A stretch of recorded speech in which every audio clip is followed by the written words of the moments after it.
오늘은 생존의 비밀 2장 대병난은 왜 오는가에 대해서 한번 알아보도록 하겠습니다. 먼저 페이지 80페이지를 보도록 하겠습니다. 인간이란 무엇이고 인간은 왜 태어나서 무엇을 위해 사는가, 그리고 질병대란은 왜 오는 것인가에 대해서 이야기를 하고 있습니다. 그리고 그 해답에 대해서는 이제 대자연의 변할 질서가 그 해답이 있다라고 이야기를 하고 있습니다.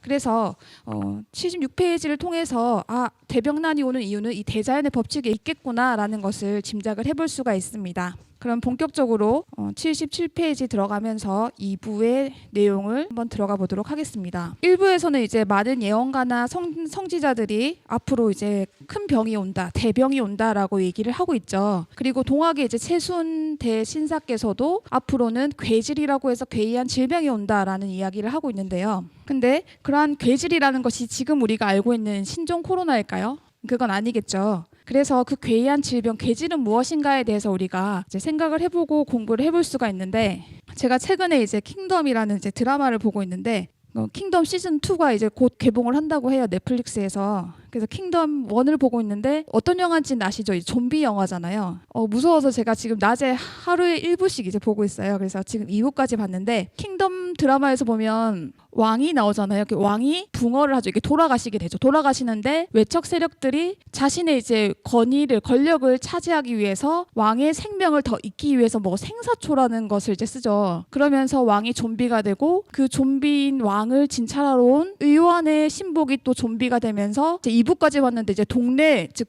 지금 부산이죠. 부산에 이제 좀비가 되는, 이제 사람들이 다 좀비가 되는 그 내용들을 봤어요. 그 드라마를 보면서 좀비라는 게 이제 어떻게 보면 괴질병을 이제 상으로 보여주는 게 아닌가라는 생각을 했습니다. 실제로 보면 뭐 부산행이라든지 월드워 Z라든지 그런 드라마나 영화 같은 것을 통해서도 이 좀비 영화를 알 수 있는데, 그렇다면 우리가 앞으로 일어날 이런 괴질, 대병난의 그 보이지 않는 손길이 무엇인지 한번 책을 통해서 구체적으로 한번 살펴보도록 하겠습니다. 78페이지를 한번 보겠습니다. 이제 이런 내용이 나옵니다. 생태계 파괴나 이런 미생물 병원체의 감염보다 더 무섭고 절박한 병에 대해서 이야기를 하고 있습니다. 그 병이 바로 뭐냐? 바로 인간의 내면의 병이라는 것입니다. 즉 마음에서 오는 병이 가장 무서운 병이다라고 이야기를 하고 있습니다. 근데 우리가 가지고 있는 이 마음의 병이 가장 무서운 병인데, 그 마음의 병, 그 고통의 근원의 가장 큰 원인이 되는 핵심이 무엇인가 하면 바로 원한이라고 이야기를 하고 있습니다.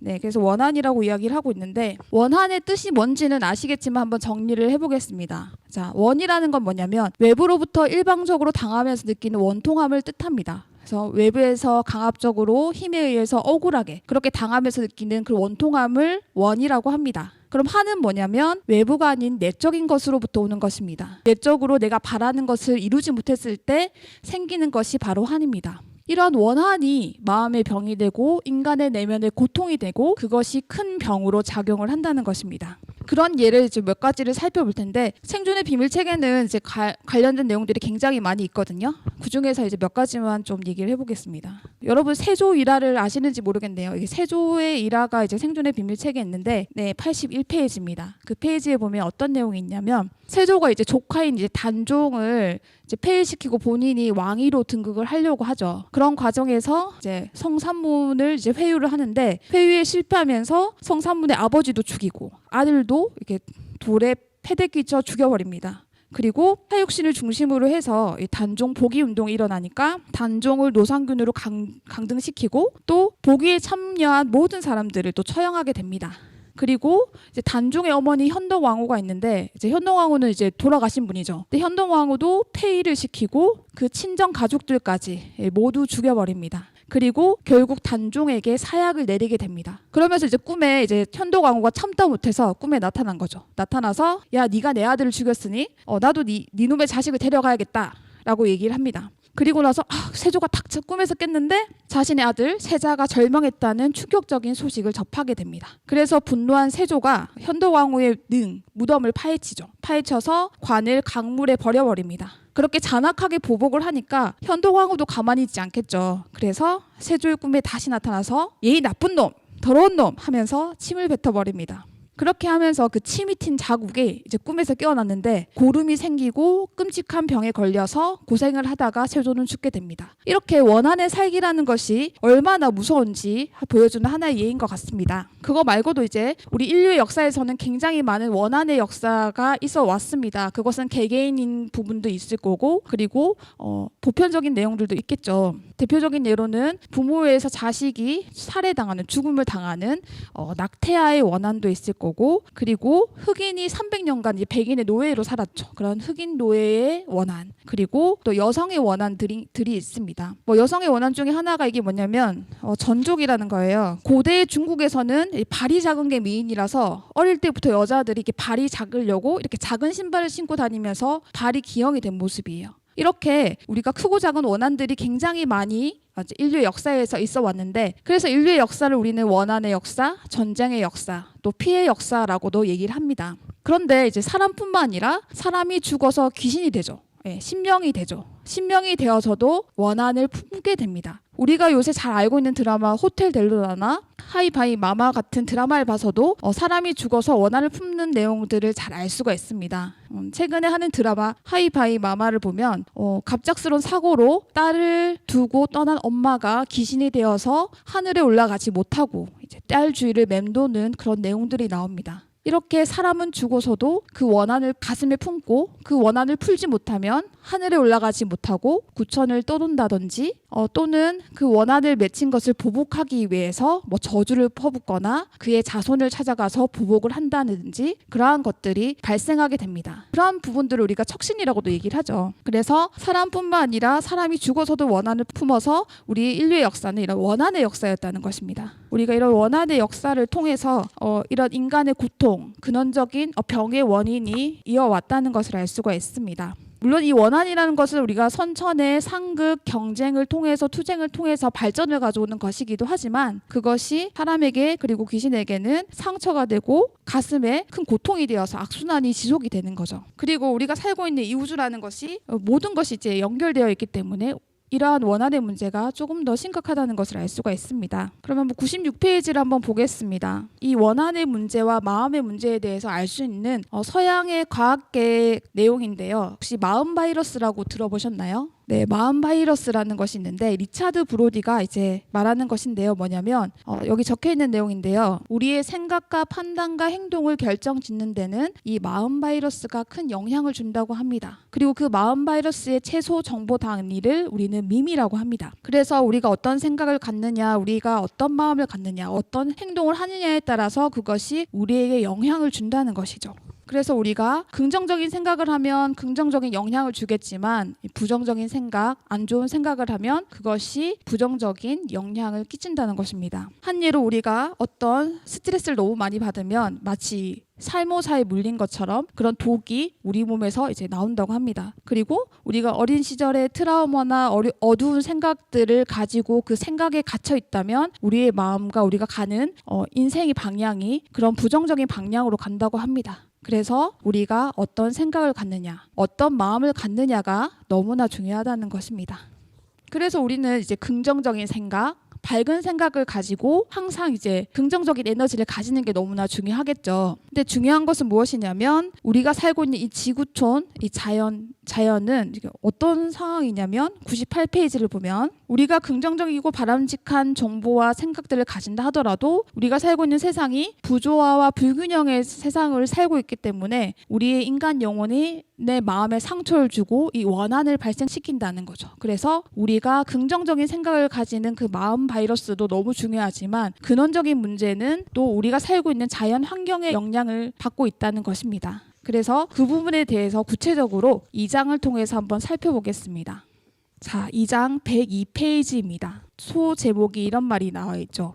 마음만이 전부가 아니다라는 내용이 나옵니다. 그러니까 우리가 긍정적인 마음을 갖는 것, 밝은 마음을 갖는 것도 너무 중요하지만 이 마음만이 전부가 아니라는 것입니다. 그리고 103페이지에 마더 테레사 수녀의 예도 나오는데요. 맨 아래쪽에 보면 이런 내용이 있습니다. 또 사람이 아무리 착하게 살고 마음을 잘 쓰려고 해도 조화가 이루어지지 않으면 이루어지지 못한 자연 환경과 자연의 변화가 의식을 분열시키는 쪽으로만 몰고 간다면 그것을 이겨내지 못할 경우 몸과 마음이 무너져 죽는 것이다 라는 내용이 나옵니다. 결국은 우리가 긍정적인 마음과 착하게 사는 것도 중요하지만 근원적으로는 이 자연의 변화에 대해서 제대로 알아야 한다는 것입니다. 자연의 변화가 결국은 인간에게 끼치는 영향이 지대하다는 것이죠.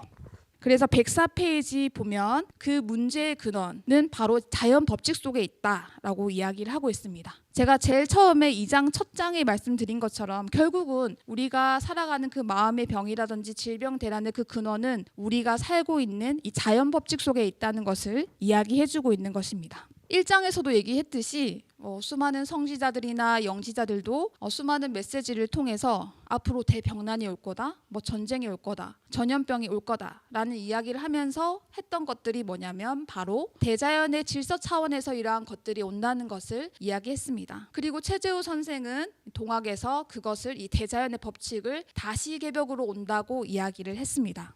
다시 개벽해서 개벽이 다시 온다는 말이죠. 그래서 이 개벽을 통해서 이 대자연의 입법에 대해서 우리가 공부를 해야만 우리가 이 질병이 오는 이유라든지 앞으로 어떻게 우리가 생존의 길로 가야 할 것인지에 대해서 준비를 하고 대비를 할 수가 있을 것입니다. 여러분 개벽은 다 들어보셨죠? 개벽이라는 것은 이제 105페이지 두 번째 단락에 나와 있습니다. 그렇다면 개벽이란 무엇일까?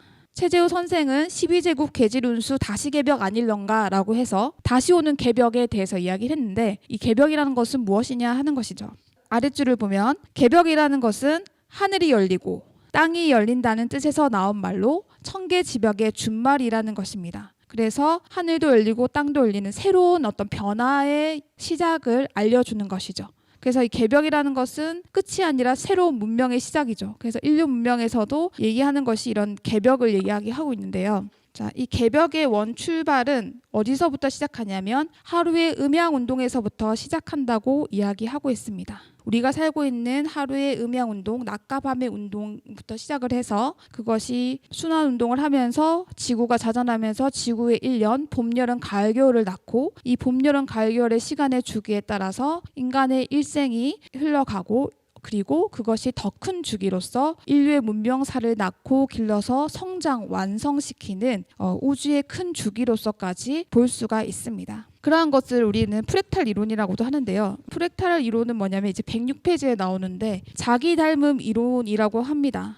작은 패턴 속에서 잠재하는 이 닮은 꼴을 의미합니다. 그래서 이 고사리를 통해서도 알 수 있듯이 작은 이파리에서 큰 이파리가 보이고 큰 이파리 속에서 작은 이파리가 보이죠. 그래서 하나하나의 개체를 통해서 전체를 알 수 있고 전체를 통해서 이 하나하나의 개체를 알 수 있는 것을 프랙탈 이론, 또 다른 말로는 자기 닮음 이론이라고 합니다. 그래서 우리가 개벽이라는 것 그리고 이 음양의 순환 운동을 제대로 알므로써 우리는 하루하루라는 이 낮과 밤의 작은 음양의 시간의 순환 주기로부터 시작을 해서 지구 그리고 더 큰 인류 문명의 큰 주기인 우주일련의 주기까지 알 수가 있고 그것을 통해서 우리가 이 대자연의 법칙을 이해할 수 있다는 것이죠. 그래서 한번 이 시간의 순환을 통해서 한번 이제 우리가 사는 대자연의 이 법칙, 이 큰 우주의 순환 주기를 한번 살펴보도록 하겠습니다. 먼저 우리가 살고 있는 이 시간과 공간을 한번 그려보겠습니다. 정남방의 시간과 공간을 그려서 우리가 살고 있는 동서남북 사방위를 이렇게 써보겠습니다. 동서남북으로 우리가 살고 있는 공간의 주기를 그렸고요. 여기서 우리가 시간의 주기를 그려보면 우리가 해가 동쪽에서 뜨죠. 그래서 동쪽에서 해가 떠서 해가 남쪽으로 가서 서쪽에서 지고 이제 밤이 되죠. 그래서 시간의 주기로 보면 동쪽이 아침이고 남쪽이 점심이고 서쪽이 저녁이고 북쪽이 밤이 됩니다. 그리고 이런 하루라는 음양의 시간의 주기에서 더 큰 주기인 지구의 주기에서 봤을 때는 동쪽이 만물이 생장하는 봄이고 그리고 여름이 만물이 분열 성장하는 여름이 남쪽이고요. 그리고 그것이 성숙 완성되는 서쪽이 바로 가을이고 이제 북쪽이 만물이 쉬고 다음 봄을 준비하는 겨울이 됩니다. 그리고 우리 인류 문명을 낳는 우주의 큰 주기에서도 봤을 때 우주의 봄이 바로 동쪽이고요. 그리고 우주의 여름이 남쪽, 그리고 이제 가을이 서쪽이죠. 그리고 겨울이 북쪽이 됩니다. 이러한 대자연의 시간과 공간의 어떤 주기를 우리는 만물이 태어나서 자라서 수렴 성숙하고 이제 폐장하고 쉬고 다음 생을 준비하는 이 시간의 주기를 생장 염장이라고 이야기를 합니다. 그래서 우리 대자연의 법칙을 이 생장 염장의 4가지의 주기로 볼 수가 있습니다. 그리고 그 중에서 우주의 봄은 인류의 문명이 태어나는 때고, 여름은 그것이 성장 분열하는 때, 그리고 가을은 성숙 완성되는 때이고, 겨울은 다음 봄을 준비하는 휴식의 시기입니다.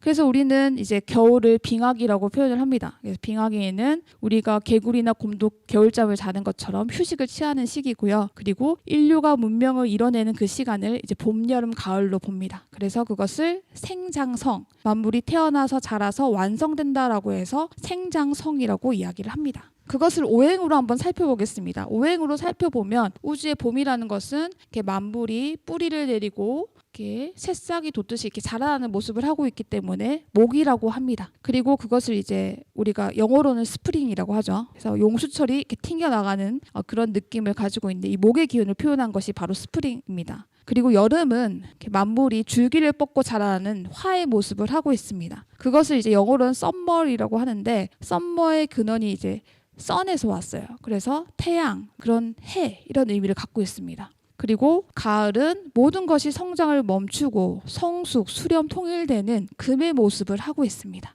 그리고 이 가을을 영어로는 우리가 fall이라고 하는데, fall은 우리가 낙엽이 떨어지고 모든 것이 근원으로 돌아가는 것과 같은 fall이라는 떨어지다는 의미를 가지고 있습니다. 그리고 겨울은 모든 것이 그 근원 중심으로 가는 수의 모습을 하고 있습니다. 그리고 겨울을 영어로 우리가 윈터리라고 하는데, 윈터는 이제 수, 물을 윈터의 어원이 워터입니다. 물에서 왔습니다. 그렇게 해서 오행으로도 이 목화 금수라는 이제 우주의 봄, 여름, 가을, 겨울의 오행을 이제 살펴볼 수가 있습니다. 그리고 이 봄, 여름의 생장, 성장하는 시기이기 때문에 양의 시대라고 할 수 있고, 가을, 겨울은 우리가 수렴 통일되는 음의 시대라고 할 수 있습니다. 그래서 이 목화 양과 금수 음을 중재해주는 중간에 이제 토라는 것이 작용을 하게 됩니다. 그래서 봄, 여름, 가을, 겨울 중앙에 이제 토가 자리 잡게 됩니다. 그렇게 해서 이제 오행으로도 우리가 이제 생장 염장의 이법을 살펴볼 수가 있는데, 그 중에서 우주의 봄, 여름을 우리는 이제 선천이라고 합니다. 우리가 사람을 보면 뭐 선천적으로 예쁘다, 뭐 또 후천적으로 너 성형 수술을 해서 예뻐졌다, 이런 말 쓰는 것처럼 먼저 이제 선천, 타고난 봄, 여름의 어떤 시기를 먼저 선자를 써서 선천이라고 하고, 이제 가을, 겨울을 후천이라고 합니다. 그렇게 해서 봄, 여름 선천 하늘과 가을, 겨울 후천 하늘로 나눠볼 수가 있습니다. 그렇게 해서 이제 우주의 봄, 여름, 가을, 겨울을 선천, 후천으로 나눠볼 수 있는데요. 이제 우리가 살고 있는 시기는 그럼 어떤 시기일까요? 우주의 이제 여름철 말, 이 봄, 여름의 어떤 선천 시대에 살고 있죠. 그래서 인류의 문명이 극도로 발달되고 빙하가 엄청 먹는 여름철 말, 어떤 불의 극기의 시대에 와 있습니다. 이 선천의 봄, 여름의 여름철 말의 시기에 와 있는데요. 이 선천의 시대를 우리는 상극의 시대라고 표현을 하고요. 또 선천의 시대는 우리가 만물이 태어나서 자라는 시기이기 때문에 어떻게 되어 있냐면, 지축이 그 우주의 어떤 중심축이 양을 향해서 치우쳐서 기울어져 있습니다. 그래서 우주의 중심적인 축이 지구를 비롯해서 행성들이 양을 향해서 기울어져 있기 때문에 음과 양이 동일하지 않는 시대입니다. 그래서 이때는 음보다 양이 하나 더 많다고 해서 삼양이음의 시대라고 합니다. 그래서 이 선천의 시대를 삼양이음의 시대라고 하고, 그리고 양의 기운이 세기 때문에 음을 누르고 양을 높인다고 해서 어금존양의 시대라고 합니다. 이러한 선천의 시대를 어금존양 시대, 삼양이음의 시대라고 하는데, 이 시대는 음보다 양의 기운이 더 치우쳐져 있는 시대라고 할 수 있는데요. 이러한 선천의 시대를 우리는 상극의 시대라고 합니다. 그래서 봄, 여름의 시대는 만물이 태어나서 자라기 때문에 양의 기운을 더 받고 경쟁하고 투쟁하는 이제 상극의 시대라고 하는데, 상극이라는 것은 이제 서로 상자에 극할 극자를 써서 서로 경쟁한다, 투쟁한다라는 의미를 가지고 있습니다. 그래서 서로 경쟁하고 투쟁하는 상극의 시대를 선천의 시대라고 합니다. 선천의 봄, 여름의 어떤 상극의 시대에 우리가 살고 있는데요. 자, 상극이라는 것은 이제 투쟁하고 경쟁하는 시대다 보니까, 뭐 예를 들면 우리가 상극하면 이렇게 예를 들 수 있죠. 학교에서 시험을 볼 때 시험은 정말 치기 싫죠. 근데 시험을 잘 치기 위해서 내가 등수가 올라가기 위해서 공부를 하죠. 공부를 하고 그 과정에서 힘들지만 그것을 통해서 내가 발전, 성장을 하는 것처럼 상극은 나에게 성장, 발전을 할 수 있도록 도와주는 역할을 합니다. 그런데 이런 상극이 이러한 성장 발전을 위해서는 도움이 되지만 반면 이 앞서 얘기했던 이 원한, 마음의 고통, 원한을 낳는 역할을 한다는 것입니다. 예를 들면 내가 잘 되기 위해서 강한 자가 약한 자를 짓밟고 경쟁을 하는 과정에서 서로 투쟁하는 과정에서 싸움이 일어나기도 하고 그런 과정에서 우리가 이 원한을 갖게 된다는 것입니다. 그래서 선천의 어떤 상극의 역사에서는 원한을 낳는다라는 것이죠. 그래서 결국은 아까 인간의 어떤 병의 근원인 원한을 낳는 그러한 자연 환경적인 우주적인 이법이 들어있다는 것입니다. 상제님께서는 이제 그 도전 말씀에서 이 선천의 운수에 대해서 말씀을 해주셨는데 그 부분을 한번 같이 좀 읽어보도록 하겠습니다. 선천은 상극의 운이라. 상극의 이치가 인간과 만물을 맡아 하늘과 땅의 전란이 그칠 새 없었나니 그리하여 천하를 원한으로 가득 채우므로 이제 이 상극의 운을 끝맺으려 함에 큰 화액이 함께 일어나서 인간 세상이 멸망당하게 되었느니라. 상극의 원한이 폭발하면 우주가 무너져 내리느니라. 이에 천지신명이 이를 근심하고 불쌍히 여겨 구원해 주고자 하였으되 아무 방책이 없으므로 구천에 있는 나에게 호소하여 오매 내가 이를 차마 물리치지 못하고 이 세상에 내려오게 되었느니라. 그러므로 이제 내가 큰 화를 작은 화로서 막아 다스리고 조와 성경을 열려하노라. 상제님 말씀을 통해서도 알 수 있듯이 이 선천의 운수는 성장 발전을 위한 이 상극의 운이었지만 이 상극을 통해서 인간과 만물이 이 상극의 경쟁과 투쟁의 입지에 의해서 전쟁, 전란이 그칠 수 없었다는 거죠. 그래서 이 전란을 통해서 천하가 이 원한으로 가득 차서 이것이 결국은 인간 세상이 멸망당하게 되는 그러한 지경까지 이르게 된 것이라는 것이죠. 그래서 상제님께서는 이러한 상극의 원한을 풀어주시기 위해서 큰 화를 작은 화로서 막아 다스리기 위해서 이 인간 세상에 오시게 됐다는 것입니다. 그래서 결국 우리가 선천의 상극 질서는 원한을 낳게 되는데 이 원한을 사실은 풀어주지 않으면 이 우주가 무너져 내릴 정도로 큰 원한이기 때문에 이 원한을 풀어주시기 위해서 인간 세상에 상제님이 오시게 되었다는 것이죠. 사실은 우리가 이 원한의 살기 이러한 것들을 풀어주는 해원의 시간이 필요하다는 것이죠. 그래서 우리가 우주의 가을, 우리가 성숙, 완성으로 가는 이 가을 우주의 상생의 세상으로 가기 위해서는 이 원한을 푸는 해원의 시간이 필요하다는 것입니다. 춘생추살에 있는 태상종도사님 말씀을 한번 읽어보겠습니다. 우리가 사는 이 시점은 바로 천지의 철이 바뀌는데 천지의 질서가 바뀌는 때다. 여름과 가을이 바뀌는 하추교육기, 천지의 틀이 바뀌는 가을 개벽을 하는 때다. 따라서 이번에는 사람이라면 반드시 길을 찾아야만 한다. 라고 이제 태상종도사님께서 말씀을 해주시고 계십니다. 실제로 우리가 살고 있는 시기는 이 우주의 여름철 말 이제 가을로 들어서는 여름과 가을이 바뀌는 하추 교역기에 와 있습니다. 그렇기 때문에 이 천지의 틀이 바뀌는 새로운 문명의 전환이 있는 이 개벽을 하는 이때에 우리는 그 길을 찾아야 하는 것이죠. 그 길을 찾는 것이 바로 이 생존의 그 비밀이 담겨 있는 것이죠. 그 원리를 이제 우주의 어떤 음영오행의 원리로 보면 이제 화생토 토생금의 원리로 볼 수가 있습니다. 우리가 아까 우주의 봄, 여름, 가을, 겨울을 이제 오행으로 봤을 때 우주의 봄, 여름, 가을, 겨울이 이제 우주의 봄은 이제 만물이 태어나는 목의 기운이고 여름은 화, 가을은 금의 기운이고 겨울은 이제 수의 기운이라고 말씀을 드렸는데 우리가 이 우주의 어떤 음양오행의 입법으로 봐서도 이 우주의 여름에서 가을로 가는 지금의 이 시기는 너무나 중요한 시기고 어떤 변화의 시기라는 것을 알 수가 있습니다. 우리가 보면 이제 우주의 가을에서 겨울로 갈 때는 금에서 이제 수로 가는 것은 생하는 작용을 하죠. 금생수의 작용을 하죠. 그리고 물에서 이제 수에서 목으로 갈 때도 수생목의 역할을 하죠. 이제 나무가 이제 자랄 때 물을 빨아들여서 나무가 성장을 하는 것처럼 그리고 목에서 화로 갈 때 우주의 봄에서 여름으로 갈 때도 나무가 이제 불에 잘 타는 것처럼 목생화의 역할을 합니다. 근데 우리가 살고 있는 이 시기가 우주의 이제 여름에서 가을로 가는 이 여름철 말의 시기에 와 있는데요. 우주의 여름철 말의 이 화의 기운은 이제 가을의 금의 기운으로 바로 갈 수가 없다는 거죠. 왜냐하면 이 뜨거운 불의 기운이 가을의 금 기운을 녹여버리기 때문이죠. 그래서 우주의 여름에서 가을로 갈 때는 화극금, 화가 금을 극하기 때문에 사실은 우주의 여름에서 가을로 갈 때는 바로 화에서 금으로 갈 수가 없다는 거죠. 이때 바로 이 화와 금의 중간에서 중재 작용을 하는 이 토에 대해서 우리가 제대로 알아야 한다는 것입니다. 결국 이 토라는 것이 우주의 중심에 있는 이 토라는 것이 불과 금 사이를 중재해주는 역할을 조화의 다리를 건너는 역할을 해주기 때문입니다. 그래서 우리가 이 불이 타고 나면 재가 남고 흙이 되는 것처럼 그리고 흙 속에서 금이 나오는 것처럼 결국은 토의 작용이 화생토 토생금의 역할을 하면서 중재작용을 하는 것인데 이 역할을 하는 것이 바로 우주의 가을철, 많은 예언자, 성지자, 영지자가 말한 상제님의 하나님이라는 것이죠. 이것이 생존의 비밀책에도 나와 있는 이 불교의 석가부처가 얘기한 앞으로 오실 치유를 해줄 수 있는 대의왕이다라고 표현했던 그 대의왕이면서, 그리고 기독교에서 새하늘 새 땅이 열릴 때, 이 우주의 가을이 열릴 때 오시는 백보자 하나님이시고, 유교 불교에서 말하는 이제 제출호진, 성원호관이라고 해서 상제님이 동방 땅 한반도에 오신다라는 말씀을 통해서 오시는 그 한 분이라는 것이죠. 그것이 이제 동학의 최재우 대신사는 하늘님, 천주님, 상제님이라고 해서 결국은 각기 말하는 각자 다른 호칭의 그분이 한 분인 하나님, 절대자 하나님이 오신다. 그리고 그 하나님을 잘 모셔야 한다라고 이야기를 해주시고 계신 것입니다. 네, 그래서 우리는 이 질병 대란이 오는 이 원인을 보면 선천의 어떤 상극의 원한으로 인해서 발생하고, 상극의 원한으로 오는 이 원한을 제어하고 그것을 중재해 주시는 이 가을철 인간으로 오시는 하느님을 찾아야만 결국은 우리가 가을개벽기에 생존할 수 있는 그 생존의 비밀의 키를 찾을 수 있다는 것을 2장을 통해서 알 수가 있습니다. 그래서 2장 정리는 여기까지 하고 3장에서는 구체적으로 우리가 이 생존을 할 수 있는 가을철 질병 대란에서 생존할 수 있는 질병 대란에 대비할 수 있는 방법이 무엇인지를 구체적으로 한번 공부를 해보도록 하겠습니다. 네, 이상으로 마치도록 하겠습니다.